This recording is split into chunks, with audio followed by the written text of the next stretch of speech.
attended,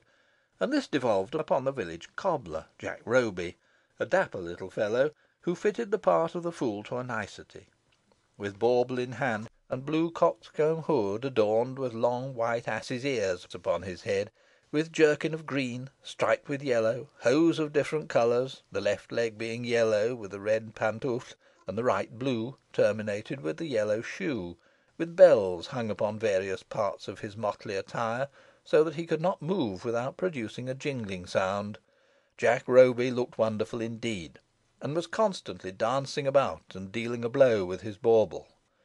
Next came Will Scarlet, Stukely, and Little John, all proper men and tall, attired in Lincoln green like Robin Hood, and similarly equipped. Like him, too, they were all foresters of Bowland, owing service to the bow bearer, Mr. Parker of Browsholme Hall, and the representative of Little John, who was 6 feet and a half high, and stout in proportion, was Lawrence Blackrod, Mr. Parker's head keeper. After the foresters came Tom the Piper, a wandering minstrel, habited for the occasion in a blue doublet, with sleeves of the same colour turned up with yellow, red hose and brown buskins, red bonnet and green surcoat lined with yellow. Beside the piper was another minstrel, similarly attired, and provided with a tabor. Lastly came one of the main features of the pageant, and which, together with the fool, contributed most materially to the amusement of the spectators. This was the hobby horse.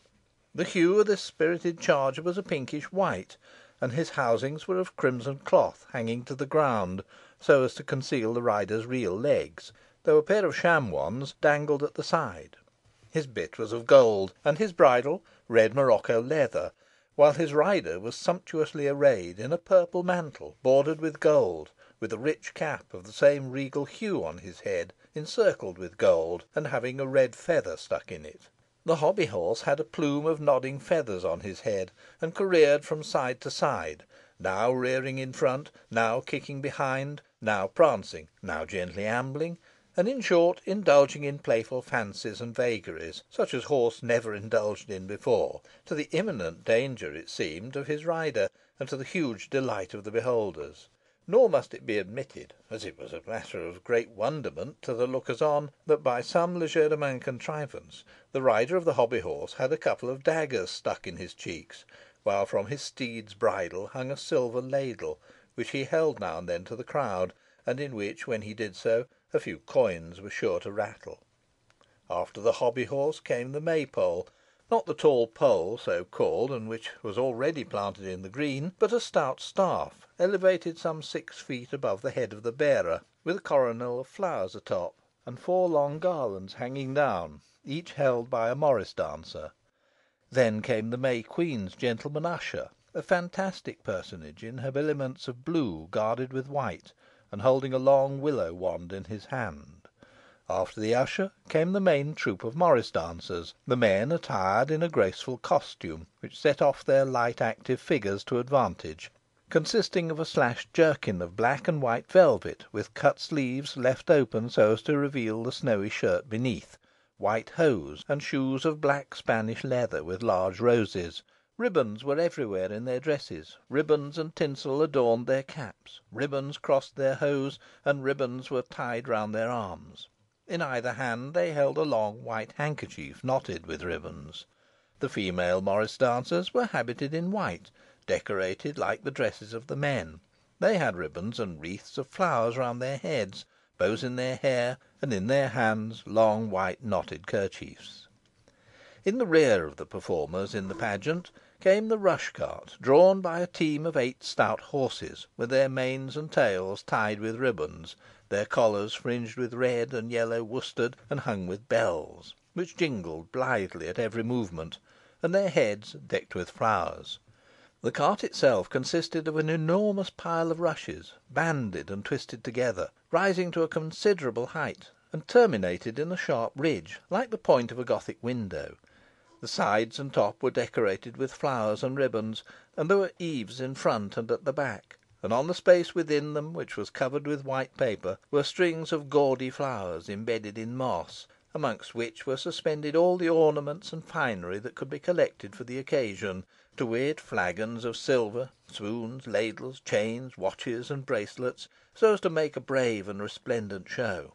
The wonder was how articles of so much value would be trusted forth on such an occasion, but nothing was ever lost. On the top of the rush cart, and bestriding its sharp ridges, sat half a dozen men, habited somewhat like the morris dancers, in garments bedecked with tinsel and ribands, holding garlands formed by hoops decorated with flowers, and attached to poles ornamented with silver paper, cut into various figures and devices, and diminishing gradually in size as they rose to a point, where they were crowned with wreaths of daffodils. A large crowd of rustics of all ages accompanied the morris dancers and rush cart.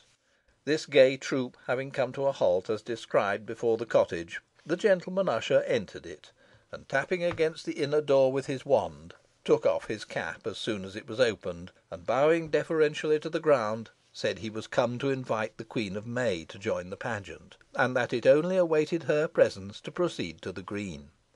Having delivered this speech in as good set phrase as he could command, and being the parish clerk and schoolmaster to boot, Sampson Harrop by name, he was somewhat more polished than the rest of the hinds, and having moreover received a gracious response from the May Queen, who condescendingly replied that she was quite ready to accompany him, he took her hand, and led her ceremoniously to the door, whither they were followed by the others. Loud was the shout that greeted Alizon's appearance, and tremendous was the pushing to obtain a sight of her, and so much was she abashed by the enthusiastic greeting, which was wholly unexpected on her part, that she would have drawn back again if it had been possible. But the usher led her forward, and Robin Hood and the foresters having bent the knee before her, the hobby horse began to curvet anew among the spectators, and tread on their toes, the fool to rap their knuckles with his bauble, the piper to play, the tabourer to beat his tambourine, and the morris dancers to toss their kerchiefs over their heads. Thus, the pageant being put in motion, the rush cart began to roll on, its horses' bells jingling merrily, and the spectators cheering lustily. Chapter 2.